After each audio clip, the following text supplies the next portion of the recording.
Dans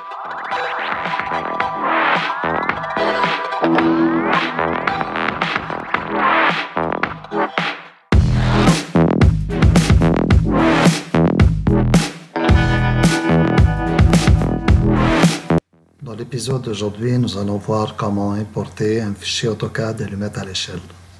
Donc, la première chose à faire, c'est de vérifier l'emplacement du fichier AutoCAD.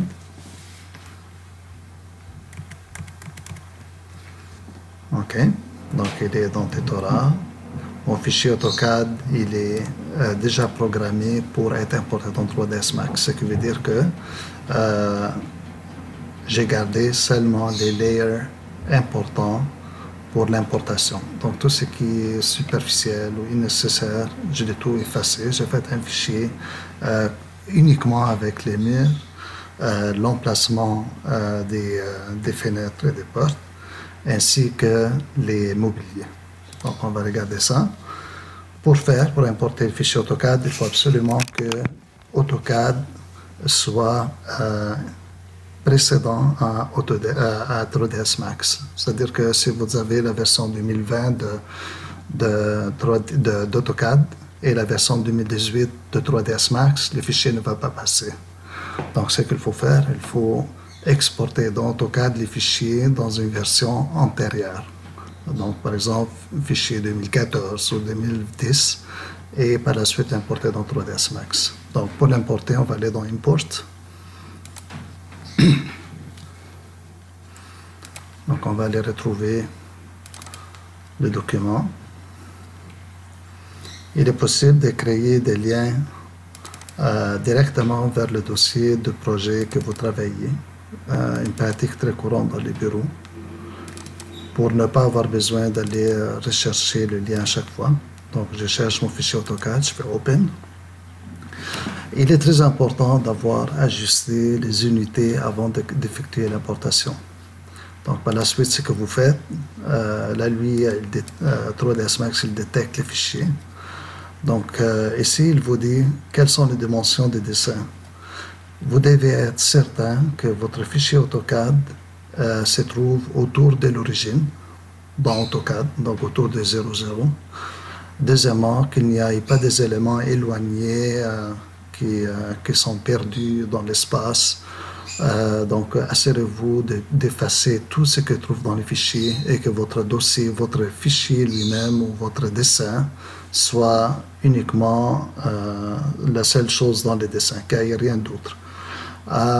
Puis à la fin, prenez la mesure à la largeur ou à la verticale de votre dessin. Donc, si je vois, il dit que mon dessin mesure 482 mètres par 280 mètres, ce qui est impossible. Donc, ça vous donne un bon indice de savoir si vous êtes en train d'importer dans la bonne échelle ou non. Faites rescale en millimètres. Là, il dit que c'est 18 mètres, 18,9 par 11,4. Ça, c'est exact. 0 en hauteur, parce que je n'ai pas d'auteur dans mon fichier AutoCAD. Donc, tout est correct maintenant.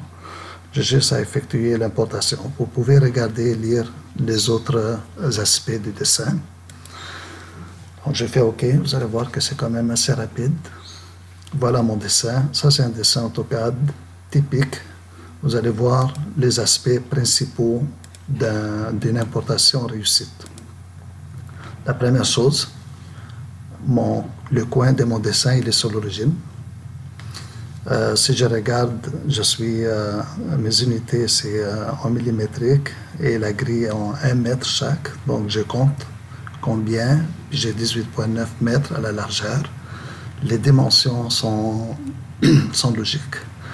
Puis, ce que j'ai importé les murs avec les fenêtres, les cloisons, les portes et les mobiliers, ainsi que l'emplacement des lumières. Donc, tout ce qui n'est pas important, même les lignes de cotation, il ne faut pas les importer. Ça alourdit les dessins pour rien, parce qu'on ne va pas s'en servir. C'est juste pour le 3D ici. En autant que mon dessin soit à l'échelle, tout doit être parfait. La dernière chose que je vais regarder, vous allez voir ici, ça, c'est les layers. Autodesk, étant donné qu'il est produit par 3ds Max, étant donné qu'il est produit par Autodesk, tout comme AutoCAD, il reconnaît les layers. Donc là, je viens de faire importer Donc ça arrive, si jamais ça vous arrive, ça veut dire que les layers maintenant ils sont embarqués à l'intérieur du menu et il faut les sortir. Normalement il faut le sortir du côté comme ça. Vous voyez comment je l'ai fait? Et par la suite je peux le remettre à l'échelle. Voilà. Donc les layers ici, si je regarde et je vois qu'est-ce qu'il y a dedans, moi ce que je fais dans les nominations des layers dans AutoCAD, je leur donne un préfixe 2D pour qu'ils ne se mélangent pas avec ce que je fais en 3D. Donc tantôt, je vais faire par exemple un layer pour mes murs 3D. Je vais lui donner un préfixe 3D. Donc dans mes fenêtres 2D ici, j'ai mes dessins. Ce qui est intéressant, c'est que je peux dire dans 3ds Max un layer de rendre ou de ne pas rendre. Donc, immédiatement, moi, je vais dire à tous ces lignes 2D de ne jamais rendre. Comme ça, je peux les garder dans mon dessin et à n'importe quel moment, lorsque j'effectue un rendu, ils ne vont pas apparaître. Donc, jusqu'à maintenant, tout va bien. Je vais immédiatement créer un layer. C'est ici que je l'ai créé. Je vais l'appeler 3D mur. Comme ça. Je peux aussi l'appeler juste 3D architecture. Pas besoin de donner un layer pour chaque élément tel quel. Donc, on peut l'appeler 3D architecture. Dedans, je vais avoir par exemple plancher, plafond, fenêtre, porte, tout ça. Par la suite, je peux avoir un deuxième layer que je vais appeler lumière. Et je vais avoir aussi un pour l'immobilier. C'est très important de garder le mobilier à part parce que les mobiliers, souvent, ils sont quand même assez lourds.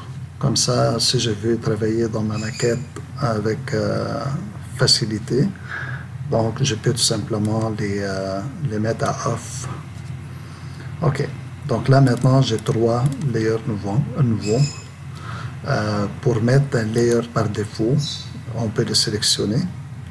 Par la suite, on est capable de lui dire d'être les layers actives. Donc ça dit Add to Active Layer. Donc si vous avez une sélection, il va le mettre sur la sélection active. Mais ce n'est pas celui-là. Je peux mettre le bouton droit de la souris dessus. Puis je peux lui dire de devenir les layers actives. OK? Donc tout simplement, je peux cliquer ici. Vous voyez? Vous avez juste à cliquer là et ça devient les layers par défaut. Maintenant, je vais fermer ça. Vous pouvez cliquer ici en haut et aller activer les layers si vous voulez. Donc, cette façon d'activer les layers, comme ça, comme on voit, ça c'est un peu comme AutoCAD. Donc, on peut, tout en travaillant, je peux dérouler, choisir les layers que je veux travailler dessus. Lorsque je termine, je peux retourner à l'autre. Vous voyez comment le T-Bot, il est pas actif, ça veut dire que ceux-là ne vont pas rendre selon le choix que j'ai fait tantôt. Très bien. Des fois, si je me suis trompé, puis j'ai dessiné quelque chose sur un layer, puis c'est supposé d'être sur un autre, je peux aller embarquer sur l'autre layer, puis par la suite, je fais une sélection et je clique sur ça. Donc, ça va faire Add Selection to Current Layer. Il va prendre la sélection par défaut, puis il va la mettre sur le layer qui est par défaut. Vous avez d'autres options. Select Object in Current Layer. Comme ça, il va sélectionner tous les objets dans un layer. Et celui-là, Set Current Layer to Selections Layer. Donc, vous pouvez sélectionner, puis après cliquer ici, ça va être les layers par défaut. Donc, voilà, je vais retourner ici, enlever les layers. Je n'ai plus besoin. Maintenant, on est prêt pour commencer à dessiner le projet. Donc, dans la prochaine étape, dans le prochain film, nous allons effectuer les murs, le plancher, le plafond et peut-être insérer les fenêtres. Bon, à tantôt.